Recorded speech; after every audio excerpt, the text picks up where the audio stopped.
The sun rose over the dusty streets of Red Rock Gulch, painting the wooden buildings with streaks of gold and crimson. The town was quiet, except for the occasional creak of a swinging saloon door and the distant clatter of a wagon over uneven cobblestones. In this small, unforgiving town lived a boy no older than 12, known to everyone as Eli, an orphan since the death of his parents in a fire years ago. He had learned to navigate the harsh realities of frontier life with nothing but wits, determination, and a scrappy pair of boots that had seen better days. Eli's morning ritual was simple. He would sweep the front of the abandoned general store where he slept, collect whatever scraps he could find for breakfast, and watch the sun climb over the hills. He often wondered about the world beyond Red Rock Gulch, the vast plains, the jagged mountains, and the rivers that carved through the land like silver ribbons. There was a hunger for adventure in him, one that couldn't be sated by the dusty streets or the occasional kindness of townsfolk who tolerated him more than they cared for him that morning.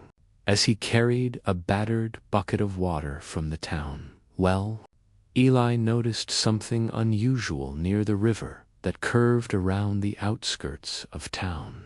There, amidst the reeds and the shimmering reflections of dawn, was a girl. She was small, perhaps a year or two younger than Eli, and she moved with an uneven, limping gait. Her clothes were simple, patched with care, but her eyes bright, alert, and wary held a depth that spoke of hardship and courage. Eli crouched behind a cluster of barrels, observing her silently. Something about her presence tugged at his heart. She was alone, vulnerable, and clearly in need of help. Yet, in the wilderness of the Old West, approaching a stranger, especially one he knew nothing about, was risky. Stories of outlaws, hostile encounters, and wild animals were enough to keep most children, or even adults, away from strangers. But Eli had never been one to turn away from someone in need. He remembered his parents' words, whispered during rare moments of warmth. Bravery isn't about fighting. It's about helping when no one else will.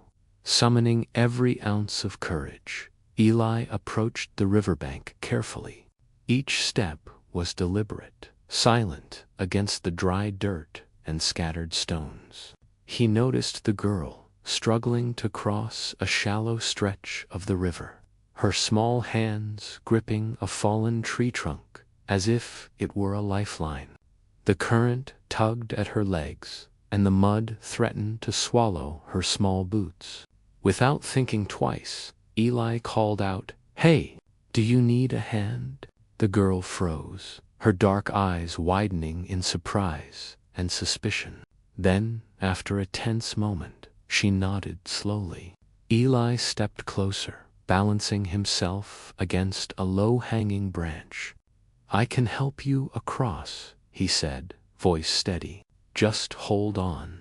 As he extended a hand, the first rays of sunlight glinted on the water, casting golden sparks across the rippling surface. For a fleeting moment, the dangers of the world, the outlaws, the wild animals, the harsh townsfolks, too, fade away. In that quiet, sun-drenched moment, two lost souls had found each other. Little did Eli know, helping this limping girl across the river would set off a chain of events that would change both their lives forever. Shadows were already stirring in the distance, and the peaceful dawn would soon give way to challenges neither of them could yet imagine. The river's water sparkled in the early morning light, flowing with a quiet persistence that belied the danger it carried. Eli's small boots sank slightly into the muddy bank as he edged closer to the limping girl. Her dark hair clung to her forehead, damp with dew, and her thin hands trembled as she gripped a makeshift walking stick. She looked at him cautiously, her eyes darting to the current, as if expecting it to rise and pull her under at any moment. "I'm Eli," he said softly, not wanting to startle her. "I'll help you cross." She hesitated, a flicker of doubt passing over her face. Then, slowly, she nodded. "My name is Nayeli," she whispered, her voice barely audible over the gentle roar of the water. Eli noticed the limp in her left leg, the result of some injury that had healed poorly, making every step a careful calculation. The river, shallow in some places, but treacherous in others, twisted through the dense trees along its banks. Fallen logs and slippery rocks created precarious paths, and Eli could see that Nayeli was struggling with each step. "Grab my hand," he said, kneeling to put himself at her level. "I won't let you fall." Together, they began to cross. The first log wobbled beneath their weight, and Eli's heart raced as he balanced one foot in front of the other. Nayeli clung to him, her trust tentative but growing. He could feel the fear radiating from her, but also a fierce determination. She was surviving, just as he had always survived in Red Rock Gulch, halfway across. The river's current tugged harder, and Nayeli stumbled. Eli caught her under the arms, pulling her back to steady ground. "You're okay," he reassured her, though his own legs shook from exertion. "We're almost there." As they continued, Eli noticed markings on Nayeli's clothing, faint paint pattern on her shawl, symbols he did not understand. They hinted at a story, a tribe, a life beyond the confines of his dusty town. He wanted to ask, but for now, safety came first. Finally, they reached the opposite bank, and Nayeli sank to the ground, gasping, her face a mixture of relief and exhaustion. Eli offered her a hand, helping her to sit up. "You're safe now," he said. They rested for a moment, listening to the river's constant flow and the soft chirping of early birds. The morning mist hovered above the water, lending the scene an ethereal glow. Eli realized that, for the first time in a long while, he felt connected to someone, not just as a helper, but as a friend. Nayeli glanced at him, a faint smile touching her lips. It was the first sign of trust, a fragile bond forming in the quiet wilderness. But danger lingered, even in the golden morning light. Eli's instincts, honed from years of survival, whispered that they were not alone. He scanned the tree line, noting subtle movements, a rustle of leaves, a shadow crossing the bank. For now, there was no immediate threat, but he knew the Old West was unforgiving. Their journey had only just begun. "I need to get to my home," Nayeli said finally, her voice steady despite her fatigue. They're coming for me." Eli nodded, understanding the unspoken urgency. "Then we better keep moving. I'll help you wherever you need to go." As they continued along the riverbank, stepping carefully over rocks and fallen branches, Eli felt a surge of purpose. Helping Nayeli wasn't just an act of kindness, it was the start of something larger, something dangerous, something that would test every ounce of courage he had. And somewhere, hidden in the distance, shadows began to stir. 30 sets of eyes, trained and relentless, were already following the pair, their approach silent but inevitable. The dawn of adventure and of peril had just begun. Eli and Nayeli moved cautiously through the dense forest, the river now behind them, its gentle babble fading into the distance. The early sun filtered through the thick canopy, casting dappled patterns on the ground. Every snap of a twig beneath their feet seemed amplified, and Eli's senses were on high alert.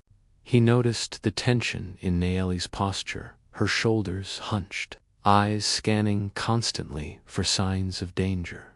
"You're quiet," Eli finally said, breaking the silence. "Are you scared?" Naeli's gaze dropped to the ground. "I am," she admitted softly, "but not of the forest. They're the ones I fear." She paused, drawing a shaky breath. "My tribe. They live but some men, warriors from another tribe, they want to take me back." Eli frowned, trying to process her words. "Why? What did you do?" Naeli shook her head. "I didn't do anything. I couldn't stay. I had to leave." Her voice trembled. "I can't explain everything now. I just know that if they find me—" She trailed off, eyes glistening. The weight of her words pressed on Eli. He had known hardship, but nothing like this. He realized that helping her wasn't just about crossing a river. It was about protecting her from something far bigger than himself. A shiver ran down his spine as he glanced at the shadows dancing through the trees. Danger was real, and it was coming. As they walked, Naeli began to share fragments of her life. She spoke of her village, tucked away along the river's bend, where families lived in harmony with the land. She spoke of the elders, the traditions, and the songs that marked each season. Her words painted a vivid picture, and Eli felt a strange sense of awe. She was not just a girl in need. She was a keeper of stories, of a heritage older than the town he had always known. "You're very brave," Eli said, admiration in his voice. "I've never met anyone like you." Naeli smiled faintly, though it didn't reach her eyes. "Brave isn't the word," she said quietly. "I'm just trying to survive. You've already done something brave by helping me." The pair found a small clearing beside a fallen tree where they decided to rest. Eli rummaged through his small satchel, offering her a piece of bread and a few dried fruits. Naeli accepted, her hands shaking slightly as they ate. Eli noticed signs of recent passage-broken branches, faint footprints in the mud, and subtle marks on the bark of trees. His stomach tightened.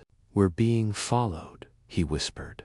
Naeli's eyes widened. "They're fast. 30 warriors, at least.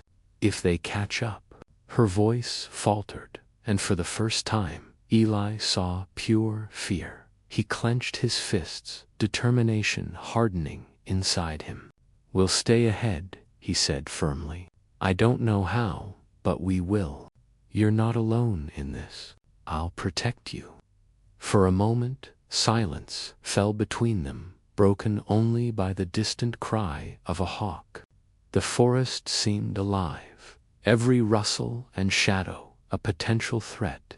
Yet, in that fragile calm, a bond was forming two unlikely companions, united by circumstance, courage, and the fragile hope that they could outsmart the dangers ahead. Little did they know, the shadows trailing them were patient and relentless. The 30 warriors were closer than they realized, tracking every movement with deadly precision. Every step Naeli and Eli took brought them closer to confrontation, to a moment that would test their bravery, loyalty, and ingenuity like never before. And as the sun climbed higher, illuminating the forest in golden light, both felt it, the quiet tension of destiny approaching, and the promise that their journey, though perilous, was only just beginning. The forest seemed to close in around Eli and Naeli as they pressed forward, the shadows growing longer with the afternoon sun. Every step felt heavier, each rustle of leaves or distant bird call making their hearts jump. Eli had learned to read the subtle signs of danger, the broken branches, the disturbed earth, the faint glint of sunlight reflecting off distant metal. And today, all those signs screamed a single truth. They were being hunted. "They're close," Nayeli whispered, gripping Eli's arm. Her limping leg slowed her pace, but determination kept her moving. 30 of them. "They won't stop." Eli's jaw tightened. "Then we won't let them catch us." He scanned the tree line, noting the positions of thick foliage and fallen logs. If they could use the forest to their advantage, they might survive this pursuit. Suddenly, a faint crunch of hooves against dirt reached their ears. 30 mounted warriors, their silhouettes barely visible through the trees, were following, riding with calculated precision. Their eyes were trained, unyielding, and merciless. Eli swallowed hard. This was no ordinary threat. They were experienced, organized, and deadly. "We need to split up. Draw them away from the path to your home," Eli suggested. "I can make noise. Lead some of them off. You get to safety." Nayeli shook her head. "I'm not leaving you." "You have to," Eli said firmly. "I'm small. I can move faster in the woods. You need to survive." He handed her a makeshift stick, sharpened at one end. "If anyone gets too close, defend yourself." The two exchanged a determined glance, understanding that trust and courage were their only weapons now. Eli dashed into the undergrowth, snapping twigs and kicking up dust to draw attention, while Nayeli moved quietly along a hidden path through the ferns and low trees. The warriors reacted instantly, some splitting off to chase the boy, others pressing toward Nayeli. Eli darted behind a fallen log, then rolled onto his side, narrowly avoiding a spear that whistled past him. He grabbed a thick branch, swinging it to create a barrier, then scrambled deeper into the forest. His heart pounded, adrenaline surging as he ducked behind rocks and trees, weaving a path designed to confuse and slow the warriors. Meanwhile, Nayeli limped through the hidden trail, focusing on the distant hill where her village lay. The forest canopy filtered the light, offering shadows to hide within, but each step was painful, and every snap of a branch underfoot threatened to betray her position. She clenched her jaw, forcing herself forward, guided by the hope that Eli's plan would succeed. After several tense minutes, Eli realized the warriors were closing in on Nayeli's path. Using the terrain, he triggered a small landslide of rocks from a steep incline, forcing the warriors to halt, momentarily buying her more time. He caught his breath, bloodied and exhausted, but not broken. Finally, as dusk approached, Nayeli reached a concealed opening near her village. Hidden behind thick brush, she glimpsed the smoke rising from the chimneys, the familiar shapes of her people. Relief flooded her, but fear remained. Eli was still out there, drawing the warriors away. The boy's courage had given her a chance to survive, a chance to reunite with her tribe. And though the danger wasn't over, a small, fierce hope burned in both their hearts. Together, they had outsmarted a force of 30 warriors, and the bond forged between them had grown stronger with every step, every risk, and every heartbeat in the wilderness of the Old West.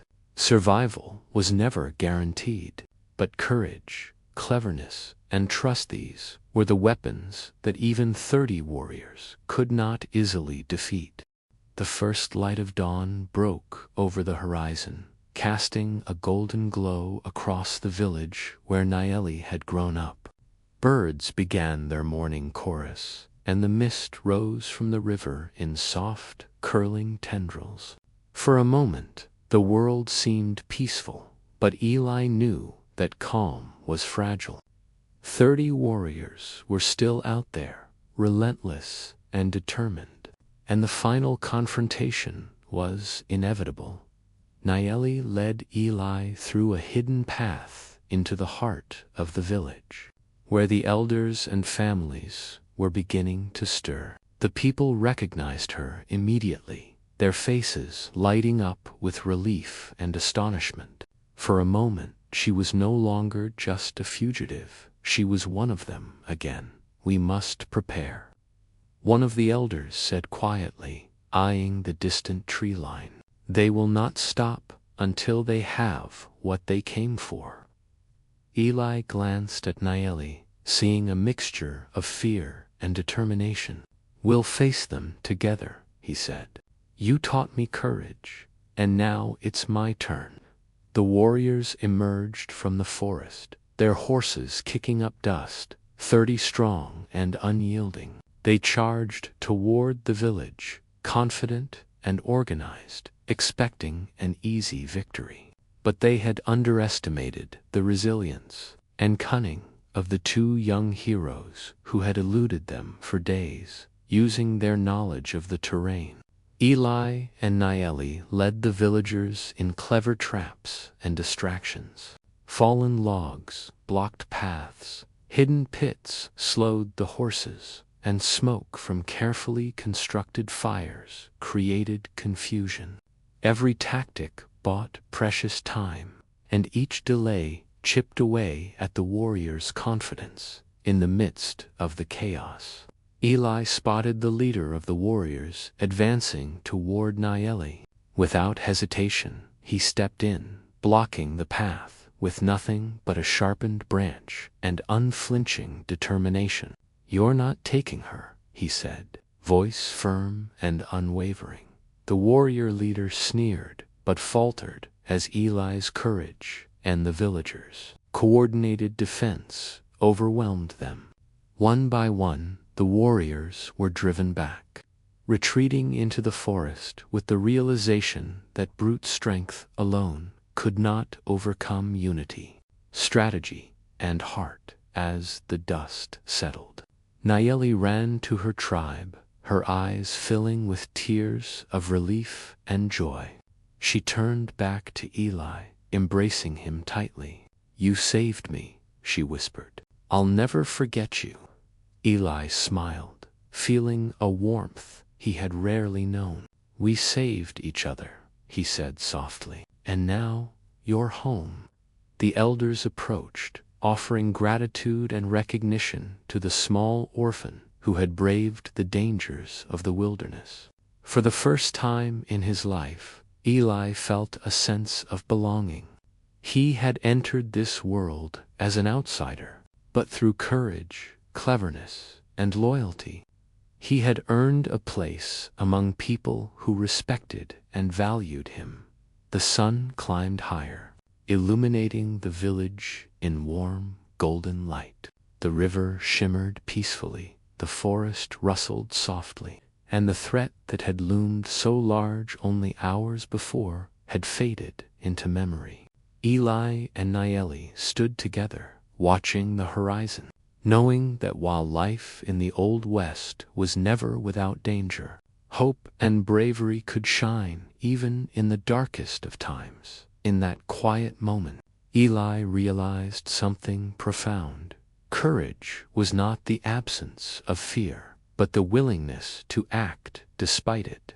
Loyalty, compassion, and quick thinking had carried them through impossible odds.